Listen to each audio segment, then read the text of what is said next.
بسم اللہ الرحمن الرحیم۔ السلام علیکم۔ اسلامیات اس 8th کلاس کی ہم نے اسٹارٹ کی ہوئی ہے۔ باب نمبر 2 میں ہم نے ٹاپک ایمانیات ہے، اس میں سارے لیسن کلیئر کر لیے ہیں، اور جو ٹاپک ہے عبادات اس میں زکوٰۃ کی اہمیت اور فضیلت آج اس ویڈیو میں اسٹارٹ کریں گی۔ آپ کو بتاتی چلو کہ یہ سارا چیپٹر ہے وہ بہت امپورٹنٹ ہے، پیپر میں اس میں سے کہیں سے بھی کوشچن آ سکتے ہیں۔ ویڈیو کو لاسٹ تک ضرور دیکھیے گا۔ چلیے ایکسرسائز اسٹارٹ کرتے ہیں۔ سب سے پہلے ایم سی کیوز ہے، زکوٰۃ کا لغوی معنی ہے، تو اس کا آنسر آپ لگائیں گے آپشن نمبر 1 پاک ہونا۔ اس کے بعد دوسرا ایم سی کیوز ہے، زرعی پیداوار پر زکوٰۃ کو کہتے ہو، تو اس کا آنسر آپ لگائیں گے آپشن 3 عشر۔ اس کے بعد نیکسٹ ہے زکوٰۃ کے مصارف ہیں، تو اس کا آنسر آپ لگائیں گے 8۔ نیکسٹ ہے عشر کا معنی ہے، تو اس کا آنسر ہوگا 10واں حصہ۔ دل جوئی کے لیے صدقات دیے جاتے ہیں، تو اس کا آنسر آپ لگائیں گے آپشن نمبر اے غریبوں کو۔ ایم سی کیوز کے بعد آپ کے ساتھ شیئر کرتے ہیں سوالات۔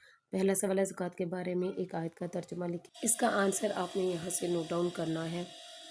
قرآن مجید میں اللہ تعالیٰ نے ارشاد فرمایا ہے اقیموا الصلاۃ وآتوا الزکوٰۃ، ترجمہ نماز قائم کرو اور زکوٰۃ ادا کرو۔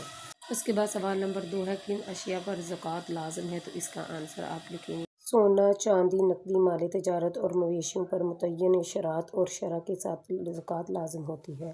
سوال نمبر 3 ہے دو مصارف زکوٰۃ کے نام لکھیں۔ فقراء اور مسکینوں اور اس کی تحصیل و تقسیم پر مامور کارکنان اور ان کے لیے جن کے تالیف قلب، مطلوب اور غلام، قرض داروں، اللہ کی راہ میں اور مسافروں کے لیے۔ اگلا سوال ہے عشر سے کیا مراد ہے، تو اس کا آنسر آپ یہاں سے لکھیں گے۔ عشر کا لغوی معنی 10واں حصہ ہے، اصطلاح میں زرعی پیداوار کی زکوٰۃ کو عشر کہتے ہیں۔ آخری سوال ہے زکوٰۃ ادا نہ کرنے والوں کے بارے میں کیا وعید آئی ہے، تو اس کا آنسر ہے جو لوگ زکوٰۃ ادا نہیں کرتے اور مال اللہ کی راہ میں خرچ نہیں کرتے، ان کے بارے میں قرآن مجید میں وعید آئی ہے۔ ارشاد باری تعالیٰ ہے اور جو لوگ سونا اور چاندی جمع کر کے رکھتے ہیں اور اسے اللہ کی راہ میں خرچ نہیں کرتے، تو آپ انہیں دردناک عذاب کی خوشخبری دیجیے۔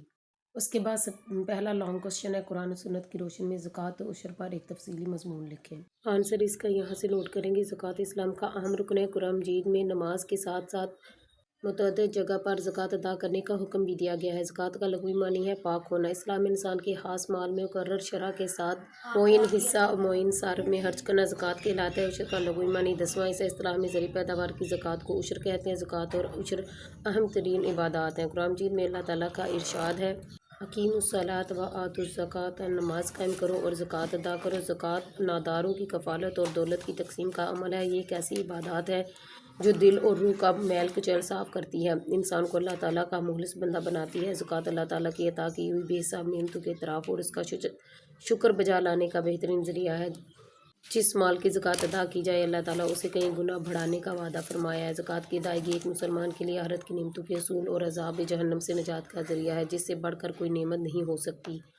زکوٰۃ کی ادائیگی ایک مسلمان کو یاد دلاتی ہے کہ جو وہ دولت کماتا ہے وہ حقیقت میں اس کی ملکیت نہیں بلکہ اللہ تعالیٰ کی دی ہوئی امانت ہے۔ اللہ تعالیٰ کا ارشاد ہے جو لوگ زکوٰۃ ادا نہیں کرتے، مال اللہ کی راہ میں خرچ نہیں کرتے، ان کے بارے میں قرآن مجید میں سخت وعید ہے۔ یہ ارشاد باری تعالیٰ ہے اور جو لوگ سونا اور چاندی جمع کر کے رکھتے ہیں اور اسے اللہ تعالیٰ کی راہ میں خرچ نہیں کرتے، تو آپ انہیں دردناک عذاب کی خوشخبری دیجیے۔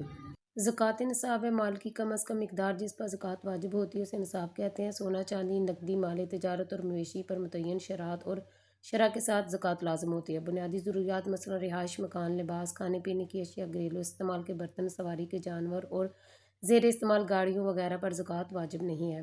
اگر زمین کو کاشت کرنے میں کاشتکار کی زیادہ محنت نہ لگے، مثلا بارش یا نہر وغیرہ سے سیراب ہو، تو اس پر عشر کی شرح پیداوار کا 10واں حصہ لازم ہوتا ہے، اور اگر کاشتکار کو زیادہ محنت مثلا کنویں یا ٹیوب ویل وغیرہ سے سیراب کرنا پڑے تو پیداوار کا 20واں حصہ ہے۔ زرعی پیداوار کی زکوٰۃ عشر کی صورت میں ادا کرنے کا حکم ہے۔